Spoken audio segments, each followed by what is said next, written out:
Arguing with madmen is exhausting. I first learned this when I was a much younger, self-righteous atheist who would routinely get into arguments with Christians. I don't do that so much anymore. Whatever you want to believe in is fine by me, as long as it doesn't hurt anyone else. Obviously, by this logic I don't spend a lot of time around Tories or Republicans. I don't mind an argument, but ending up screaming and purple with rage is no good for anyone. And this seems to have been the stance of social media companies in the modern age. You can say and believe what you want, and you can have screaming, purple-faced arguments with anyone you like, as long as you don't incite hatred towards a person or a group.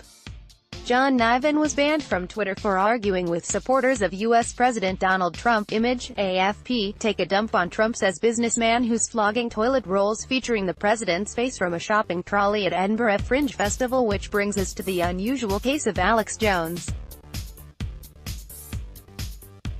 He is a true madman, an insane, ultra-right-wing radio host who peddles conspiracy theories along the lines of Obama is an alien who eats babies and who was put on Earth by the devil to turn the world into a socialist hellhole where people pay 98% tax.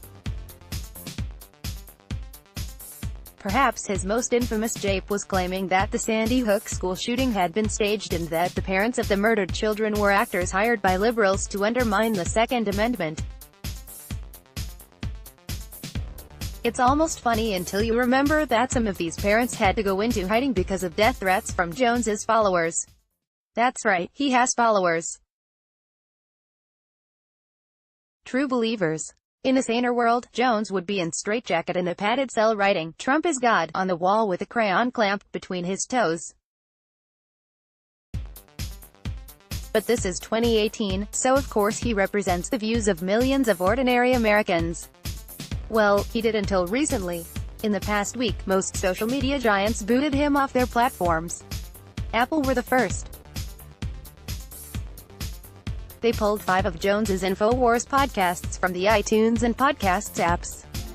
Facebook and Spotify followed suit. Facebook unpublished 4 pages, the Alex Jones channel page, the Alex Jones page, the InfoWars page and the InfoWars nightly news page. They also suspended his personal account, for his role in posting the content. Twitter CEO Jack Dorsey has refused to ban Alex Jones as he hasn't violated their rules. Image, AFP, United States to impose sanctions on Russia over deadly nerve agent attack on Sergei Skripal. Meanwhile, Spotify removed all episodes of The Alex Jones Show.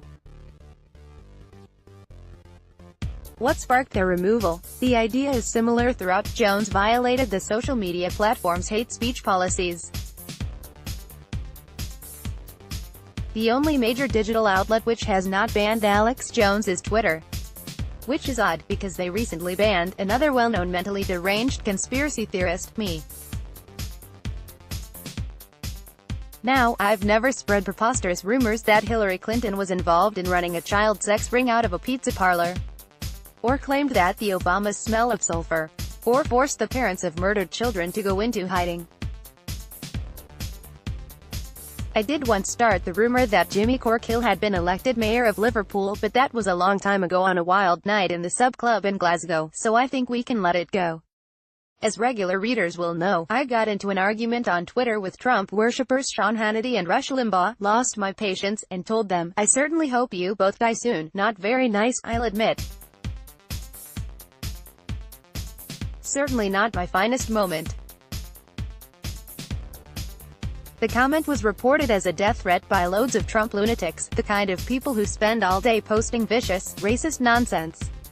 Now, clearly this wasn't a death threat. I didn't say, "I'm going to kill you," or, "I hope someone kills you." When it comes to Hannity and Limbaugh, old, overweight white men who spend all their day shouting, I think natural causes would be well up the list and would do me fine. But Twitter weren't buying any of this and promptly banned me for life. They took away my account, my blue tick, indicating my account was verified, and the 70,000 followers I'd spent the last 6 years cultivating. Alex Jones. Twitter are fine with him. This week, Twitter's CEO Jack Dorsey took to the platform to explain why they weren't joining Facebook, Apple and Spotify. "We didn't suspend Alex Jones or InfoWars yesterday. We know that is hard for many, but the reason is simple. He hasn't violated our rules. I got it wrong. I shouldn't have wished death upon two lying, hate-mongers.